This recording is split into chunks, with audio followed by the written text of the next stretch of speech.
रिया की कहानी जीवन में आने वाली कठिनाइयों और आत्म परिवर्तन की एक प्रेरणादायक यात्रा को दर्शाती है।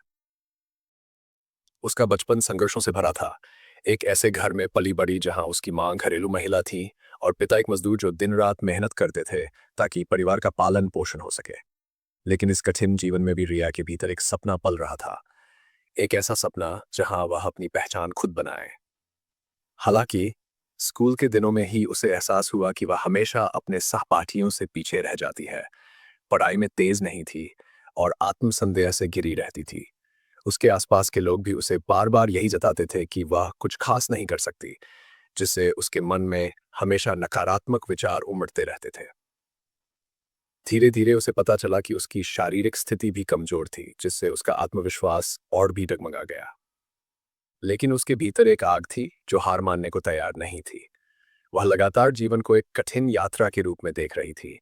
लेकिन जब उसे ये एहसास हुआ कि असली बाधाएं बाहरी नहीं, बल्कि उसकी खुद की सोच में छुपी हुई है, तब उसका नजरिया बदलने लगा। एक दिन उसकी माँ ने उसे समझाया कि जीवन भी एक पहाड़ चढ़ने जैसा होता है। शुरू में वह असंभव लगता है, लेकिन जब हम एक कदम बढ़ाते हैं, तो सफर आसान होता जाता है। ये बात रिया के दिल में गहराई तक बैठ गई और उसने अपने नकारात्मक विचारों से छुटकारा पाने और खुद को बेहतर बनाने की ठान ली। उसने अपनी पुरानी आदतों को बदलना शुरू किया, आत्मविश्लेषण किया और अपने डर से लड़ने की कोशिश की। धीरे-धीरे उसकी सोच बदलने लगी और वह आत्मविश्वास के साथ अपने लक्ष्य की ओर बढ़ने लगी। उसने महसूस किया कि उसकी सफलता इस बात पर निर्भर नहीं करती कि लोग उसके बारे में क्या सोचते हैं, बल्कि इस पर निर्भर करती है कि वह खुद अपने बारे में क्या सोचती है। उसने अपने जीवन को अनुशासित किया, हर सुबह जल्दी उठने की आदत डाली, व्यायाम को अपनी दिनचर्या का हिस्सा बनाया और पढ़ाई में पूरी तरह से खुद को समर्पित कर दिया।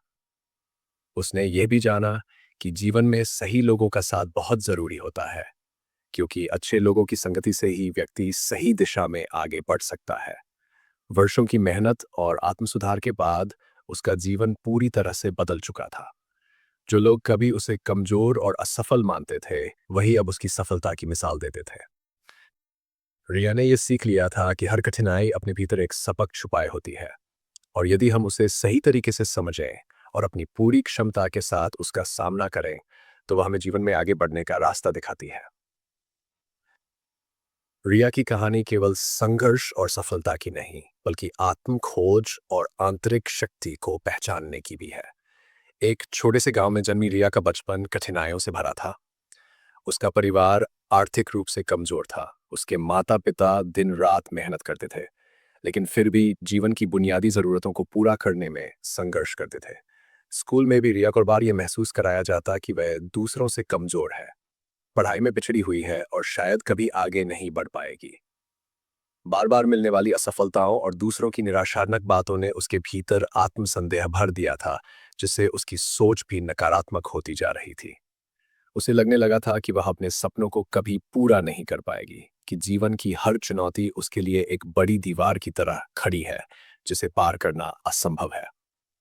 लेकिन एक दिन जब उसकी माँ ने उसे समझाया कि पहाड़ हमेशा बाहर नहीं होते, बल्कि हमारे भीतर होते हैं, जो डर, असुरक्षा और कमजोरियों के रूप में मौजूद रहते हैं, तब रिया की सोच में बदलाव आने लगा।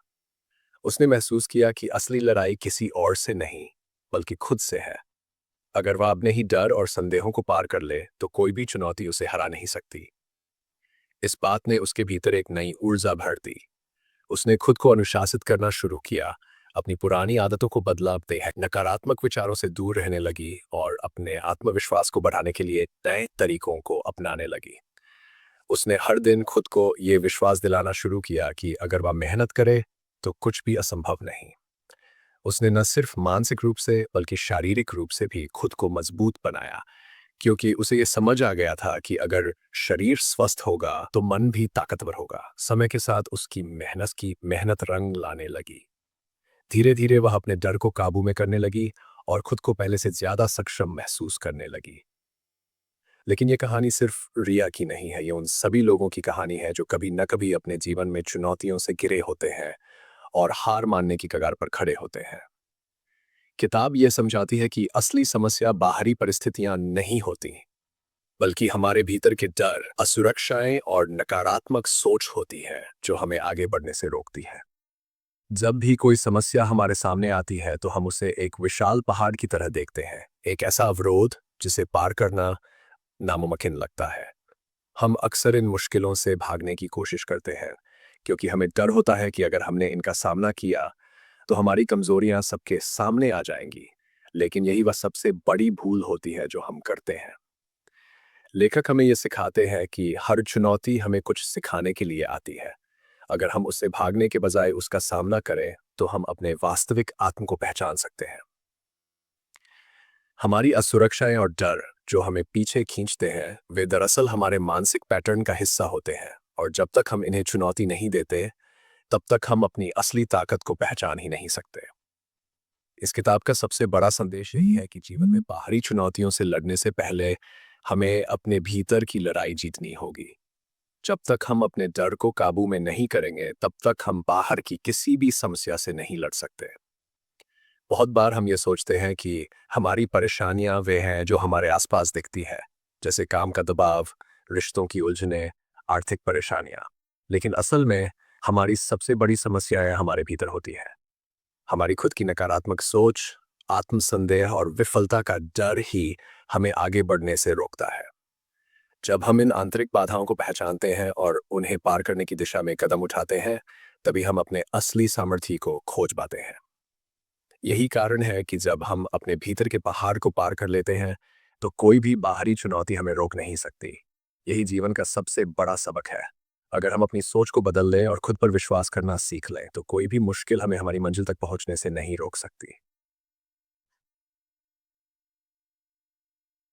जीवन में असली बदलाव तब आता है जब हम अपने भीतर छिपे डर, असुरक्षाओं और मानसिक अवरोधों को पहचानते हैं और उनका सामना करने का साहस जुटाते हैं। ये किताब हमें यही सिखाने का प्रयास करती है कि हमारी सबसे बड़ी बाधाएं बाहरी नहीं बल्कि आंतरिक होती हैं। हम अक्सर ये मान लेते हैं कि असफलता का सामना करने वाले लोग सफल नहीं हो सकते, और ये सोच धीरे धीरे हमारी आदत बन जाती है।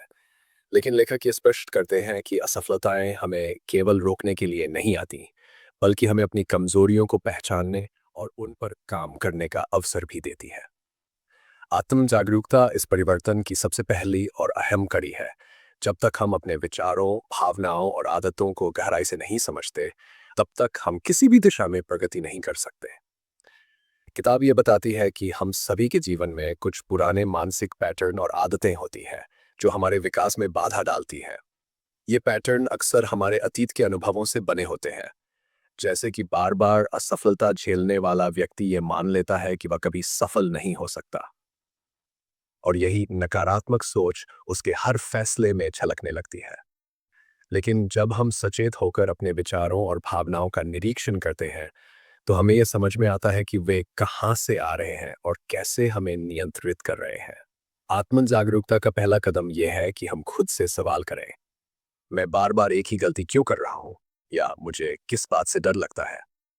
जब हम इन सवालों के जवाब ढूंढने लगते हैं तो हमें अपने भीतर के डर और सीमाओं का एहसास होता है। हम अक्सर जीवन में आगे बढ़ने से बचते हैं क्योंकि हम अपनी असफलताओं और कमजोरियों का सामना नहीं करना चाहते। लेकिन असल में जब हम खुद को समझने लगते हैं तो हम अपने जीवन को बदलने की दिशा में पहला और सबसे महत्वपूर्ण कदम उठाते हैं। इस किताब में ये बताया गया है कि जब हम अपनी भावनाओं को पहचान कर उनका विश्लेषण करते हैं तो हम मानसिक रूप से अधिक स्थिर और आत्मविश्वासी बन सकते हैं। उदाहरण के लिए, अगर कोई व्यक्ति बार बार क्रोध या उदासी महसूस कर रहा है तो उसे यह समझने की जरूरत है कि इन भावनाओं की जड़ क्या है। ये प्रक्रिया आसान नहीं होती क्योंकि इसमें हमें अपने सबसे कमजोर पक्षों से सामना करना पड़ता है। लेकिन जब हम अपनी भावनाओं को समझने और नियंत्रित करने का प्रयास करते हैं तो हम अपने मानसिक स्वास्थ्य को बेहतर बना सकते हैं और जीवन में अधिक सकारात्मक बदलाव ला सकते हैं। इसी विचार को आगे बढ़ाते हुए किताब का अगला अध्याय, परिवर्तन की शुरुआत, हमें यह सिखाता है कि असली परिवर्तन हमेशा हमारे कंफर्ट जोन के बाहर होता है। ये प्रक्रिया आसान नहीं होती बल्कि हमें गहराई से झकझोर देती है, हमें चुनौती देती है और हमारे धैर्य की परीक्षा लेती है। हम में से ज्यादातर लोग अपने पुराने तरीकों और आदतों से चिपके रहते हैं क्योंकि वे हमें सुरक्षा का एहसास कराते हैं।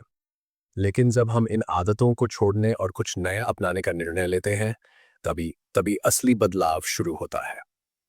लेखक बताते हैं कि हमारा दिमाग अक्सर परिवर्तन का विरोध करता है, क्योंकि उसे अनिश्चितता से डर लगता है। जब भी हम कुछ नया करने की सोचते हैं, तो हमारे अंदर आवाज आती है, अगर मैं असफल हो गया तो क्या होगा, या लोग क्या कहेंगे। ये डर हमें जकड़ कर रखता है और आगे बढ़ने से रोकता है। लेकिन हमें यह समझना होगा कि असली बाधा बाहरी नहीं, बल्कि हमारी मानसिकता में छिपी हुई है। जब हम अपने डर का सामना करना सीख लेते हैं, तो हम केवल अपनी समस्याओं को हल नहीं करते, बल्कि अपने जीवन को एक नई दिशा भी दे सकते हैं। लेखक ये समझाने का प्रयास करते हैं कि असली सफलता केवल बाहरी परिस्थितियों से नहीं आती, बल्कि ये इस बात पर निर्भर करती है कि हम अपनी सोच को कैसे नियंत्रित करते हैं और अपने डर को कैसे पार करते हैं। उदाहरण के लिए, अगर कोई व्यक्ति नौकरी बदलने से डरता है, तो इसका कारण यह हो सकता है कि उसे असफलता का भय है या वह अपनी क्षमताओं पर भरोसा नहीं करता। लेकिन अगर वह इस डर के बावजूद एक कदम आगे बढ़ाने का फैसला करता है, तो वह केवल अपने करियर में नए अवसरों की ओर बढ़ेगा, बल्कि उसको उसका आत्मविश्वास भी मजबूत होगा। इसी तरह जब हम अपने पुराने विचारों और आदतों को छोड़ने की हिम्मत जुटाते हैं, तभी हम असली परिवर्तन को अपने जीवन में उतार सकते हैं। इस अध्याय में ये भी बताया गया है कि जब तक हम अपने मानसिक अवरोधों को दूर नहीं करेंगे, तब तक बाहरी सफलता हमारे लिए अधिक मायने नहीं रखेगी। हमें अपने भीतर के संघर्षों को जीतने की जरूरत है, ताकि हम बाहरी दुनिया में भी सफल हो सके। हमारी मानसिकता, आदतें और विश्वास हमें सुरक्षित महसूस कराते हैं, लेकिन कई बार यही हमारी प्रगति में सबसे बड़ी बाधा बन जाते हैं। जब हम अपने जीवन में बदलाव लाना चाहते हैं, तो सबसे पहले हमें यह समझना होगा कि कौन से विचार, आदतें और रिश्ते हमें आगे बढ़ा रहे हैं और कौन से हमें रोक रहे हैं। कई बार हम बचपन में बनी धारणाओं या पुरानी असफलताओं के कारण ये मान लेते हैं कि हम किसी लक्ष्य को हासिल नहीं कर सकते, और ये सोच हमारे हर निर्णय को प्रभावित करने लगती है। उदाहरण के लिए, अगर कोई व्यक्ति बार बार असफल हुआ है, तो वह ये मान सकता है कि सफलता उसकी किस्मत में ही नहीं है, जबकि वास्तविकता यह है कि असफलता सिर्फ एक अनुभव है, कोई स्थायी सच्चाई नहीं। जब तक हम इन मानसिक पैटर्न्स को पहचानते और बदलते नहीं, तब तक हम अपनी पूरी क्षमता का उपयोग नहीं कर पाते। परिवर्तन आसान नहीं होता, ये धीरे धीरे छोटे छोटे कदमों के साथ होता है, और इसके लिए धैर्य और आत्मसंयम की जरूरत होती है। लेखक बताती हैं कि अपने जीवन में परिवर्तन लाने के लिए हमें उन चीज़ों से दूर होना पड़ेगा जो हमें नकारात्मकता में जकड़े हुए हैं, चाहे वे पुराने विश्वास हों, अस्वस्थ आदतें हों, या ऐसे रिश्ते जो हमें पीछे खींच रहे हों। अक्सर हम उन चीज़ों से भावनात्मक रूप से इतने जुड़े रहते हैं कि उन्हें छोड़ने का विचार ही हमें असहज कर देता है। लेकिन अगर हम अपने लक्ष्यों तक पहुंचना चाहते हैं, तो ये ज़रूरी हो जाता है। कुछ रिश्ते हमारी ऊर्जा को खत्म कर देते हैं, हमें कमजोर महसूस कराते हैं और हमारे आत्मविश्वास को डगमगा देते हैं। ऐसे रिश्तों को छोड़ना मुश्किल हो सकता है, लेकिन हमारी भलाई के लिए ये जरूरी होता है। इसी तरह हमारी दिनचर्या और आदतें हमारे जीवन को आकार देती हैं, और अगर हम आदतों की समीक्षा नहीं करते, तो हम अनजाने में ही खुद को सीमित कर रहे होते हैं। उदाहरण के लिए, अगर कोई व्यक्ति रोजाना घंटों सोशल मीडिया पर समय बर्बाद करता है, नकारात्मक सोच में उलझा रहता है या खुद की देखभाल नहीं करता, तो ये आदतें उसके जीवन में आगे बढ़ने के रास्ते बंद कर सकती हैं। लेखक इस अध्याय में ये स्पष्ट करती है कि हमें अपनी आदतों का विश्लेषण करना चाहिए और खुद से पूछना चाहिए कि कौन सी आदतें हमें सफलता की ओर ले जा रही हैं और कौन सी हमें रोक रही हैं। जब हम उन आदतों को छोड़ देते हैं जो हमारी प्रगति में बाधा डाल रही है, तो हम अपनी ऊर्जा को सही दिशा में लगाने के लिए तैयार हो जाते हैं और उन आदतों को अपनाने का अवसर पाते हैं जो हमारे जीवन को सकारात्मक बदलाव की ओर ले जाती है। यह अध्याय हमें यह भी सिखाता है कि अनावश्यक चीज़ों, विचारों और रिश्तों को हटाने से हमें अपने जीवन के वास्तविक उद्देश्यों और खुशी के करीब आने में मदद मिलती है। जब हम अपने मानसिक बोझ को हल्का कर लेते हैं, तो हम अपने भीतर एक नई ऊर्जा और स्पष्टता महसूस करने लगते हैं, जिससे हमारे निर्णय बेहतर होते हैं और हमारी जिंदगी अधिक संतुलित, स्वतंत्र और अर्थपूर्ण बनती है। परिवर्तन कठिन हो सकता है, लेकिन जब हम इसे अपनाने का साहस करते हैं, तो ये हमें हमारी असली शक्ति और संभावनाओं का एहसास कराता है, जिससे हम अपने जीवन की दिशा को नई ऊंचाइयों तक ले जा सकते हैं। हमारा मन और हमारी भावनाएं हमारी पूरी जिंदगी को संचालित करती है, लेकिन हम अक्सर ये समझ नहीं पाते कि हमारे विचारों, आदतों और व्यवहारों के पीछे गहरे पैटर्न छिपे होते हैं, जो बार-बार दोहराए जाते हैं। जब कोई हमें आलोचना करता है, तो क्या हम तुरंत रक्षात्मक हो जाते हैं? जब कोई चुनौती सामने आती है, तो क्या हम घबरा जाते हैं और उससे बचने की कोशिश करते हैं? यह अध्याय हमें बताता है कि हमारी भावनाएं हमारे जीवन के हर पहलू को प्रभावित करती हैं। हम कैसे सोचते हैं, कैसे फैसले लेते हैं, कैसे लोगों से जुड़ते हैं और यहाँ तक कि हम अपने सपनों को कैसे देखते हैं। लेकिन जब तक हम अपने अंदर मौजूद इन भावनात्मक पैटर्न्स को पहचानते नहीं, तब तक हम उनके द्वारा नियंत्रित होते रहते हैं और अनजाने में उन्हीं पुराने रास्तों पर चलते रहते हैं। अगर हमें अपनी जिंदगी को बदलना है, तो सबसे पहले हमें यह समझना होगा कि हमारी भावनाएं हमें क्या संदेश देना चाहती है। क्या गुस्सा हमें यह बता रहा है कि कोई चीज हमारे आत्मसम्मान को ठेस पहुंचा रही है? क्या असुरक्षा हमें यह दिखा रही है कि हम खुद पर भरोसा नहीं कर रहे? या क्या डर हमें उन सीमाओं की ओर इशारा कर रहा है जिन्हें हमने अपने मन में ही बना रखा है? इस किताब की लेखिका हमें सिखाती है कि भावनाओं को दबाने या नकारने के बजाय हमें उन्हें समझने और उन्हें सही दिशा देने की जरूरत है। जब हम अपनी भावनाओं को सकारात्मक ऊर्जा में बदलना सीखते हैं, गुस्से को रचनात्मकता में, डर को प्रेरणा में और असुरक्षा को आत्मविश्वास में, तब हम सच में अपने जीवन को अपने हाथ में लेना शुरू करते हैं। यह अध्याय हमें यह भी बताता है कि हमारे फैसले और लक्ष्य किस तरह हमारी भावनाओं से प्रभावित होते हैं। जब हम अपने डर के कारण बड़े फैसले लेने से बचते हैं, तो ये हमारे विकास में रुकावट बन जाता है। और अगर हम आलोचना के डर से खुद को सीमित कर लेते हैं, तो हम कभी भी अपनी पूरी क्षमता तक नहीं पहुंच पाते। लेकिन अगर हम इन भावनात्मक पैटर्न्स को पहचाने, तो हम अपने जीवन में महत्वपूर्ण बदलाव ला सकते हैं। यही नहीं, यह अध्याय हमें हमारे असली आत्म को अपनाने के लिए प्रेरित करता है, क्योंकि हमारी वास्तविक पहचान अक्सर समाज की अपेक्षाओं या रिश्तों और असफलताओं के दबाव में खो जाती है। हम दूसरों से तुलना करने में इतने उलझ जाते हैं कि भूल जाते हैं कि हमारी असली ताकत क्या है। लेकिन जब हम खुद को बिना किसी बाहरी प्रभाव के स्वीकार करना शुरू करते हैं, जब हम अपनी कमजोरियों को भी अपनाकर उन्हें अपनी शक्ति में बदलते हैं, तभी हम सच्ची स्वतंत्रता महसूस कर सकते हैं। यही वह बिंदु है जहां हम अपने सपनों को साकार करने की दिशा में बढ़ते हैं, बिना किसी डर, संकोच या सुरक्षा के, क्योंकि तब हम अपने जीवन को अपने हिसाब से करने की क्षमता हासिल कर लेते हैं। हमारी असली पहचान को अपनाना और आत्मस्वीकार करना न केवल आत्मसम्मान को बढ़ाता है, बल्कि हमारे जीवन के हर पहलू में सकारात्मक बदलाव लाने का मार्ग भी प्रशस्त करता है। जब हम खुद को स्वीकार करते हैं, अपनी खूबियों के साथ अपनी कमजोरियों को भी अपनाते हैं, तभी हम अपने वास्तविक आत्म से जुड़ पाते हैं। लेकिन समाज हमें बार बार सीमाओं में बांधने की कोशिश करता है, जिससे हम अपने असली आत्म को पहचानने में असमर्थ हो जाते हैं। ये सीमाएं अक्सर हमारे परिवार, समाज और आसपास के लोगों की अपेक्षाओं से बनती हैं, जो हमें ये महसूस कराती हैं कि हमें किसी तय ढांचे में फिट होना चाहिए। लेकिन सच्चाई यह है कि हम सभी अपनी कमजोरियों और असुरक्षाओं के बावजूद अद्वितीय और मूल्यवान हैं।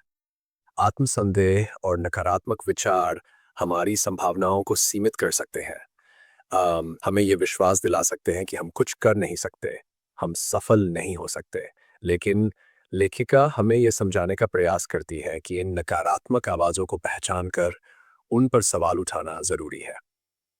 जब हम अपनी भावनाओं को गहराई से समझते हैं, उन्हें पहचानते हैं और ये जानते हैं कि वे कहाँ से आ रही है, तभी हम खुद को सशक्त बना सकते हैं और अपने डर पर विजय पा सकते हैं। आत्मस्वीकृति का ये सफ़र आसान नहीं होता, क्योंकि अक्सर हम अपने आप को दूसरों से तुलना करने लगते हैं और अपनी उपलब्धियों को कम आंकते हैं। लेकिन जब हम अपने भीतर छिपी शक्ति को पहचानते हैं और अपनी असली इच्छाओं और सपनों को अपनाते हैं, तभी हम अपने जीवन को सही दिशा में आगे बढ़ा सकते हैं।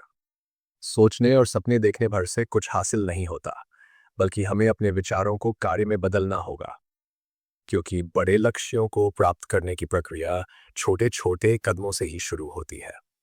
यही कारण है कि कई लोग अपने सपनों को सिर्फ सपना ही बनाए रखते हैं, क्योंकि उन्हें लगता है कि वह इसे हासिल नहीं कर सकते। वे सोचते हैं कि सफलता केवल भाग्यशाली या विशेष लोगों के लिए ही होती है।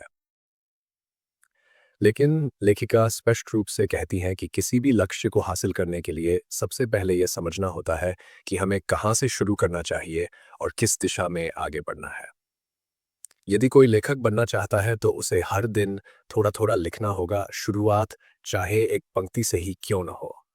यदि कोई फिटनेस लक्ष्य हासिल करना चाहता है तो उसे धीरे धीरे व्यायाम की आदत डालनी होगी। पहले दिन 1 किलोमीटर दौड़ना, फिर धीरे धीरे दूरी बढ़ाना। ये छोटे छोटे कदम धीरे धीरे आत्मविश्वास को मजबूत करते हैं और सफलता की ओर ले जाते हैं। आत्मविश्वास केवल सोचने से नहीं आता। ये तब आता है जब हम लगातार छोटे प्रयास करते हैं और खुद को ये साबित करते हैं कि हम सक्षम हैं। शुरुआत में हमें समय, संसाधन या असफलता का डर हो सकता है, लेकिन यदि हम अपने लक्ष्य के प्रति संकल्पित रहते हैं तो कोई भी बाधा हमें रोक नहीं सकती।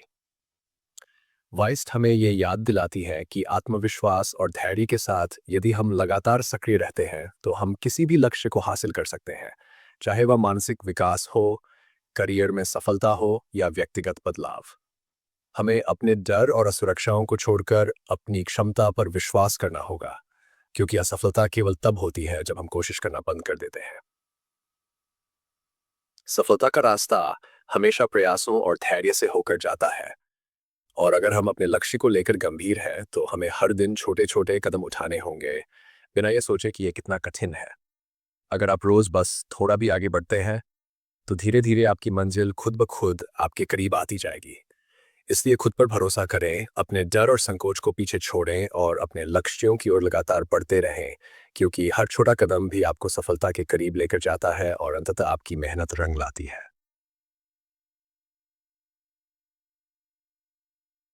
द माउंटेन इज यू सिर्फ एक किताब नहीं बल्कि आत्मविकास की एक गहरी यात्रा है, जो हमें यह सिखाती है कि हमारी सबसे बड़ी बाधाएं हमारे भीतर ही हैं और हमें उन्हें पहचान कर, समझकर और पार करके अपने लक्ष्यों तक पहुंचना होगा। ये किताब हमें आत्मसंदेह, असुरक्षा और भावनात्मक पैटर्न को पहचानने और बदलने की प्रक्रिया में मार्गदर्शन देती है, ताकि हम अपनी पूरी क्षमता का उपयोग कर सकें और खुद का सबसे अच्छा संस्करण बन सकें।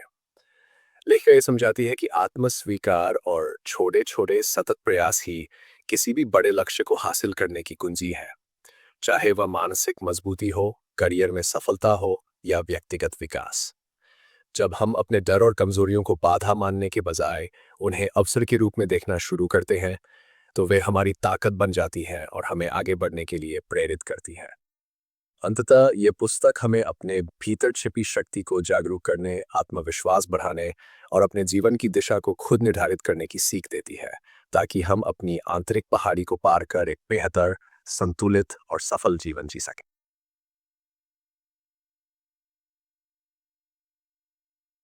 तो दोस्तों, द माउंटेन इज यू सिर्फ एक किताब नहीं बल्कि एक क्रांतिकारी सोच है, जो हमें यह एहसास दिलाती है कि हमारी सबसे बड़ी रुकावटें बाहर नहीं बल्कि हमारे भीतर ही हैं।